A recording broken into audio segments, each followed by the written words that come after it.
अरे भाई उन्हीं का डेटा है, वो अपने वेबसाइट से वही डेटा निकाल दें।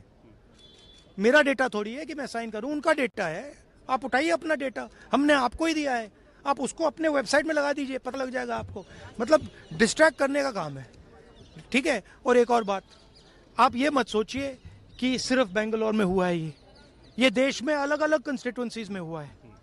और इलेक्शन कमीशन जानता है, इलेक्शन कमीशन जानता है कि वो उसका जो डेटा है वो फटेगा। जो उसको अभी वो कंट्रोल करने की कोशिश कर रहा है, छुपाने की कोशिश कर रहा है, उसको हम निकाल देंगे, ठीक है। और वो फटेगा, वो जानता है। Thank you. इसका जवाब नहीं देंगे सर? भाई वही हाँ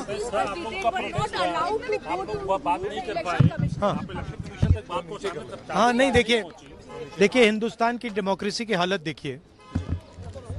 300 एमपीज इलेक्शन कमीशन से मिलना चाहते हैं और कहते हैं कि हम डेलीगेशन लेके आएंगे, हम आपको एक डॉक्यूमेंट देना चाहते हैं। इलेक्शन कमीशन कहता है नहीं, 300 एमपीज नहीं आ सकते हैं। तो यही हालत है, क्योंकि डरते हैं।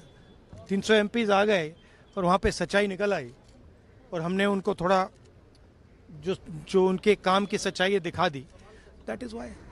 सर लेकिन आपको लगता है कि सर आपको ये जो लड़ाई है, मैं थोड़ा क्लियरली बोलना चाहता हूँ। देखिए अब ये राजनीतिक लड़ाई से आगे निकल गई है, ठीक है।